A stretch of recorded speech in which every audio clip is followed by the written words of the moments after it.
மீண்டும் பள்ளிக்கு போகலாம், நம்மை நாம் அங்கே தேடலாம். மிக மிக கோலாகலமாக 22 வருடங்களுக்கு பின்னர் இந்த பாடசாலை முன்னிலையிலே மிக மிக கோலாகலமாக இடம்பெற்றுக் கொண்டிருக்கிறது. தற்போது இடம்பெற்றுக் கொண்டிருக்கிற நிகழ்வு அதிபர் அலுவலக திறப்பு விழா. இந்த பாடசாலையினுடைய முதலாவது சிறப்பு விழாவாக என்னுடைய கௌரவ பாராளுமன்ற உறுப்பினர் செல்வி அல்லன்ஜின் அவர்கள் அதிபர் அலுவலகத்தினை திறந்து வைத்து இந்த பாடசாலைக்கு ஒரு அத்திவாரத்தினை இட்டிருக்கின்றார். நிச்சயமாக இந்த அதிபர் அலுவலகம் திறக்கப்பட்டிருக்கின்றது. ஸ்லேட்டில் பேர் எழுதி பார்க்கலாம், கொட்டு வச்ச வாத்தியாரை தொட்டு வணங்கலாம், முட்டி போட்டு நின்ன இடத்தை முத்தம் கொடுக்கலாம். பள்ளிக்கூடத்தில் சொன்ன பாடத்தில் இந்த உலகத்தை நாம் அறிந்தோம். அன்னை மடியென நம்மை தாங்கிய இந்த பள்ளியை ஏன் மறந்தோம்? மீண்டும் பள்ளிக்கு போகலாம், நம்மை நாம் அங்கே தேடலாம்.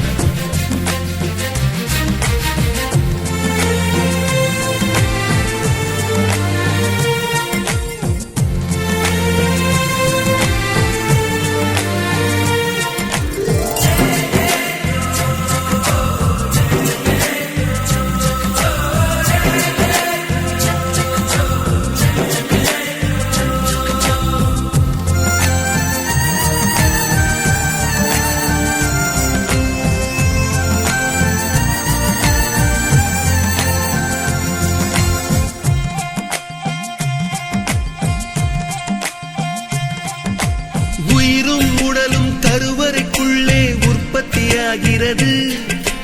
உறவு நட்பு காதலை பள்ளி சொல்லித் தருகிறது.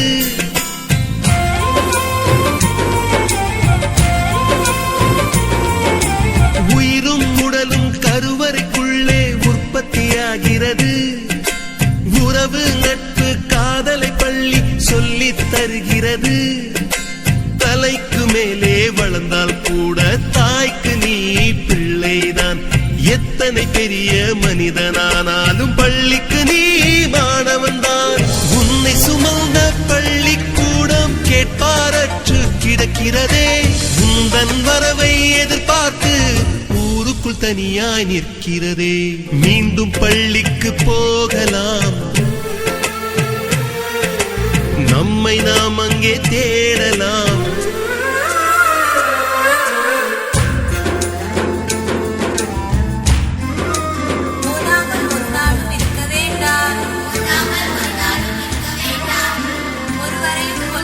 சொல்ல வேண்டாம், மாதாவை ஒரு நாளும் மறக்க வேண்டாம்.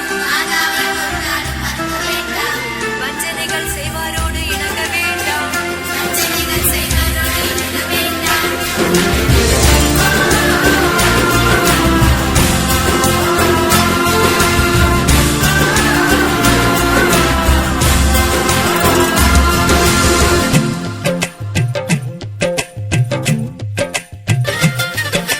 படித்தவன் எல்லாம் பள்ளியை மறந்து எந்திர வாழ்வில் தொலைந்து விட்டான்.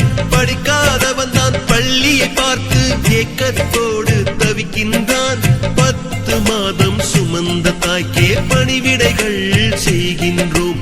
10 வருடம் சுமந்த பள்ளிக்கு என்ன செய்ய நினைக்கின்றோம்? இருக்கும் கோவில்கள் போதாதென்று புதிதாய் கோவில்கள் கட்டுகின்றோம். பள்ளிகள் எல்லாம் கோவில்கள் என்பதை ஏனோ நாமும் மறக்கின்றோம். மீண்டும் பள்ளிக்கு போகலாம், நம்மை நாம் அங்கே தேடலாம்.